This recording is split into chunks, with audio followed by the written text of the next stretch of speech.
Diputada Barry, tiene la palabra. Gracias, señor presidente. Adelanto que mi voto también será a favor de este proyecto, pero queremos realmente discutir de fondo lo que esto plantea, ¿no? Porque su aprobación va a implicar un pequeño alivio a trabajadores y trabajadoras, los jóvenes, los que más sufren la precarización, por eso nuestro voto positivo. Pero escuchaba acá las cifras, ¿no? Porque este pequeño alivio significa 1.900 pesos en algunos casos.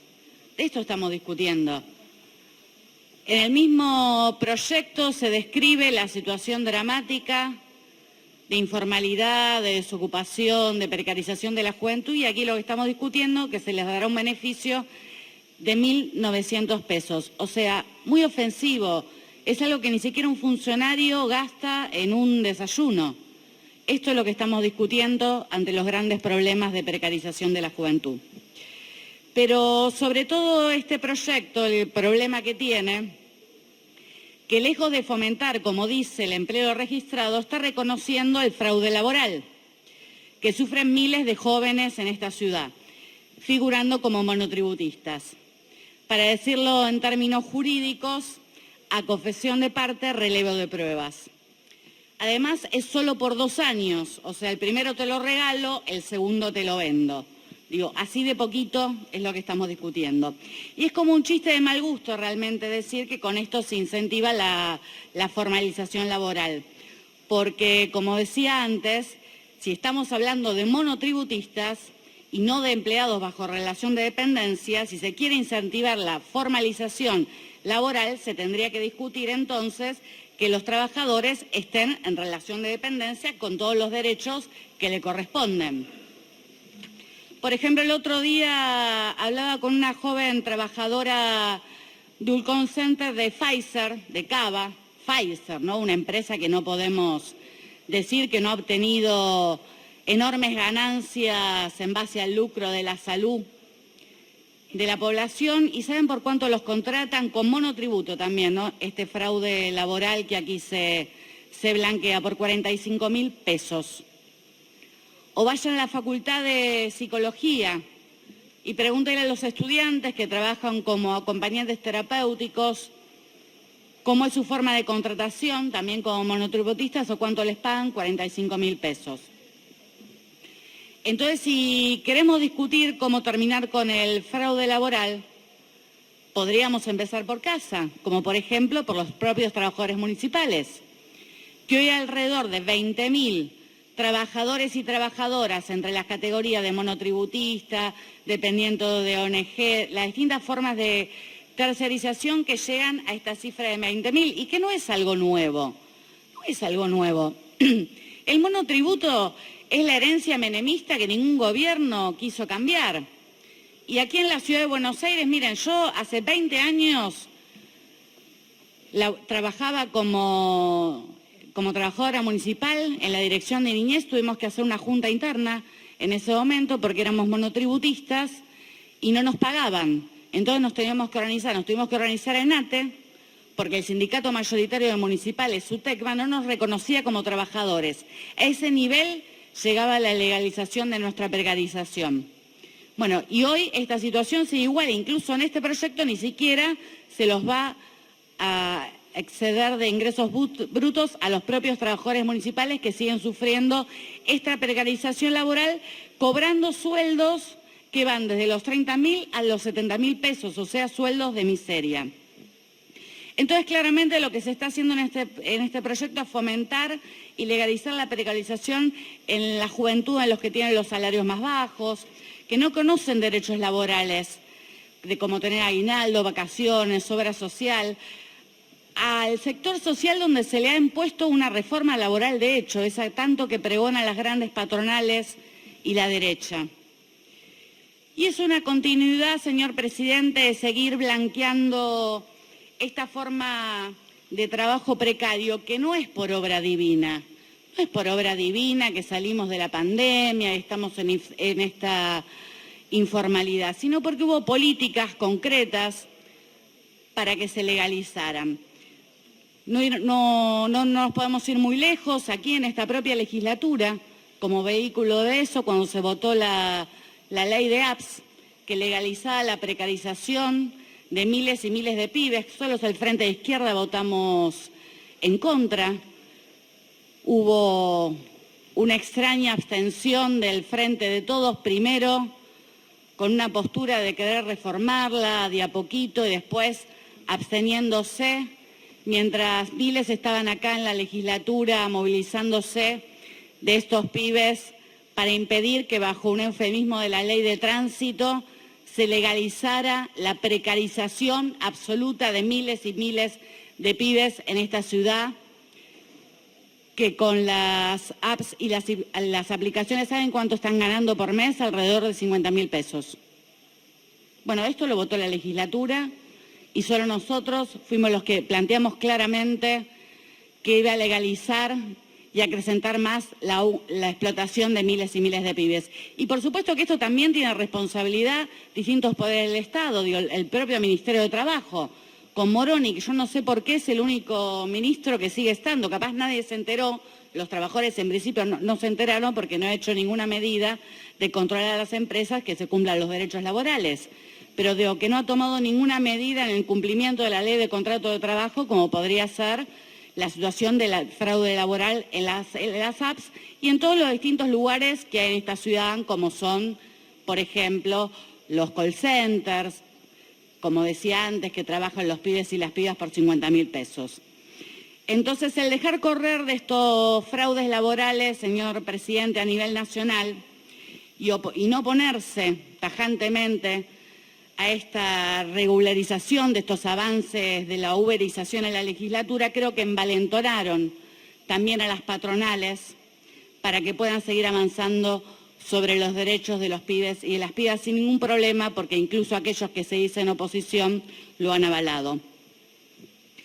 Y también, señor presidente, hay muchos empresarios que se aprovechan de esta situación para no mantener registrados a sus empleados. Un diputado que es parte del oficialismo, que se dedica al rubro gastronómico. Hace pocas semanas escuchaba en una entrevista que estaba en televisión sobre un debate, sobre abrir negocios, sobre un supermercado, decía que no registraba a los trabajadores.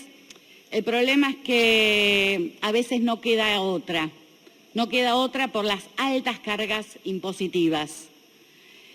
Pobre, ¿no? Digo, porque uno después los ve, este tipo de diputados, salir en revistas de ricos y famosos, mostrando sus vidas anidradas, y parece que te diera lástima, digo, la situación que no puede, por las altas cargas impositivas, blanquear a los trabajadores. Pero estos no son problemas personales, son problemas fundamentalmente de clase. Por ejemplo, la reta. Hoy estamos discutiendo este proyecto, ¿no? Esta dádiva que le vamos a dar, que le van a dar a los trabajadores, pero lo vemos yendo a la sociedad rural a decir que el campo necesita más libertad. Y se habla de que se promueve la formalidad del campo, ¿no? Donde más trabajadores no registrados hay, donde más trabajadores en negros hay, donde hay explotación infantil directamente, decirle que tienen que tener más libertad todavía a estos empresarios. Un sector que no para de acumular ganancias, sentarse en las silobolsas para que se promueva una devaluación y que juegan con los precios de los alimentos que sufre en forma dramática el conjunto de la población.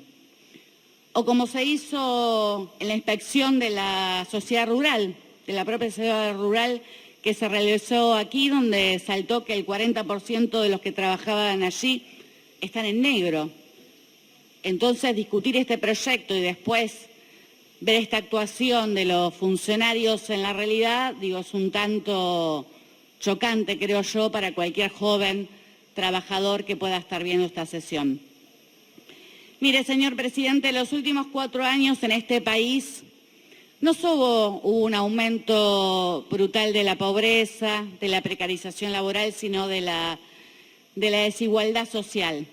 las transferencias de ingresos que se hicieron de la clase trabajadora a los sectores del capital fueron de 70.000 millones de dólares.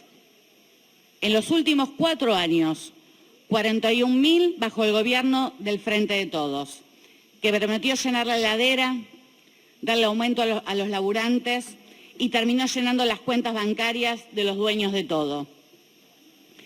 Si se quiere buscar la explicación de por qué se envalentona tanto la derecha con estos dichos, incluso hasta de la propia Soledad Acuña, hasta que le va a sacar los planes a los pibes que no puedan ir a la escuela porque no tienen zapatillas, porque a sus mamás tienen que salir a trabajar y tienen que changuear, es porque se ha tenido esta política.